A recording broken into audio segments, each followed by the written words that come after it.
চলো না ঘুরে আসি অজানাতে। তো আজকে পালমা মায়োরকার সেকেন্ড পার্ট। আমি এখন আছি পর্তুগিজ সৌজের। এখন আমি যাব পালমা মেইন সেন্টারে। আমি আজকে আসলাম পালমা মায়োরকা ক্যাথেড্রাল দে সান্তা মারিয়া। তো 902 থেকে 1229 সালের মধ্যে এই দ্বীপটাকে আপনার মুসলমানরা শাসন করত। তখন এই দ্বীপটার নাম ছিল মদিনা দে মায়োরকা। একটা কথা হচ্ছে কি, ক্ষমতা কোনোদিন চিরস্থায়ী হয় না। একটা সময় মুসলমানরা দেশটা শাসন করতো, এখন স্পেন সরকার শাসন করতেছে। তো দ্বীপটা আপনার সাধারণত একটা টুরিস্ট জোন। এখানে প্রতিদিনে হাজার হাজার টুরিস্ট আসতেছে। চলেন আপনাদেরকে এর আশেপাশে আজকে ঘুরাবো এবং এর ইতিহাস সম্পর্কে কিছু ধারণা দেব।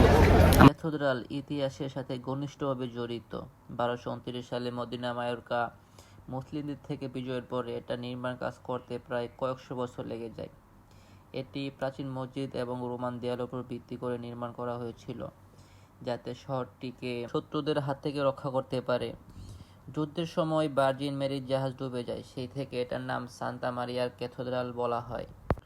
যুগের পরিবর্তনে ইতিহাসের অনেক গুরুত্বপূর্ণ জিনিস নিয়ে এটা আজ একটা টুরিস্ট জোন হয়ে গেছে। প্রতিদিন প্রায় হাজার হাজার লোক এখানে আসে ঘুরতে। মিউজিয়ামের সাথেই আছে বিশাল এক সমুদ্র, যার নাম হচ্ছে মেডিটেরানিও। জানলে অবাক হবেন যে আমি যে দাঁড়িয়ে আছি পুরো দ্বীপটাই এই সমুদ্রের মাঝখানে অবস্থিত। এই সমুদ্রের মাঝখানে আরও অনেকগুলো দ্বীপ রয়েছে। এই সমুদ্রটা আপনার আফ্রিকা, ইউরোপ, এশিয়া মহাদেশের সাথে সংযুক্ত এবং আটলান্টিক মহাসাগরের সাথে সংযুক্ত রয়েছে। একটা কমন জিনিস হচ্ছে ঘোড়ার গাড়ি। সাধারণত এগুলো আপনার মেন শহরে দেখা যায় না। অনেক তো ঘোরা হলো, এখন আপনার একটা সন খুঁজতে হবে, সেই একটা প্লেস যেখানে বসে আমি একটু খাবার খেতে পারবো। অনেক লেট হয়ে গেছে, প্লাস অনেক ক্ষুধাও লেগে গেছে। অবশেষে এই মিউজিয়ামটার সামনে একটা পার্ক পেলাম, এখানে বসে বসে খাবার দাবার খাবো। যখন আপনারা ঘুরতে যাবেন অবশ্যই সাথে করে কিছু পানি আর কিছু শুকনো খাবার। আর টুরিস্ট জোনে আপনার খাবার দাবারের দাম অনেক থাকে, আর সব কিছু দাম অনেক থাকে। যে আপনি যখন ঘুরতে যাবেন অবশ্যই কোনো জায়গা থেকে বা আপনার পাশে থেকে কোনো খাবার দাবার নিয়ে আসলে আপনার হয়তো আর কোনো এত বেশি টাকা খরচ হলো না আর কি। আমি এখানে আসার আগে আপনার কিছু শুকনো খাবার নিয়ে আসছি। এটা হচ্ছে স্পেনের ভোজন, আমার খুব পছন্দের একটা খাবার।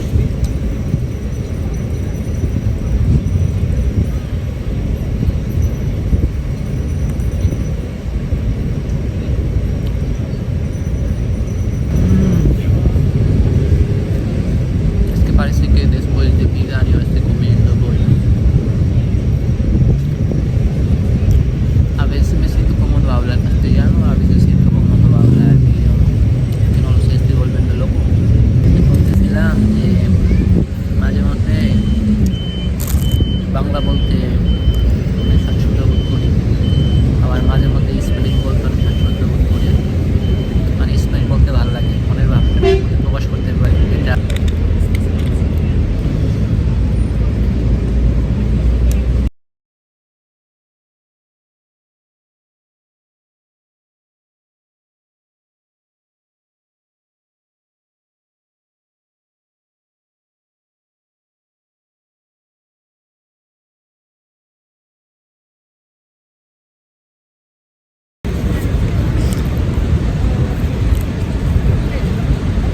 ইউরোপের একটা বাস্তব কাহিনী হচ্ছে আপনার ইউরোপ দেশ অনেক সুন্দর, কিন্তু নতুন অবস্থায় যারা আসে তারা অনেক কষ্ট করে, বিশেষ করে যাদের কাগজ থাকে না।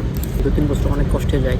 কাগজ না থাকার কারণে অনেকেই আপনার মনে করেন প্রথম অবস্থায় কাজ পায় না, রাস্তাঘাটে ফেরি করে। তার উপর তো পুলিশের হয়রানি আসেই, পুলিশ জরিমানা করে, ধরতে বলে জেল হয়। আজকের মতো আমি এখানে শেষ করলাম। সবাই ভালো থাকবেন, সুস্থ থাকবেন আর আমার জন্য দোয়া করবেন। আল্লাহ হাফেজ।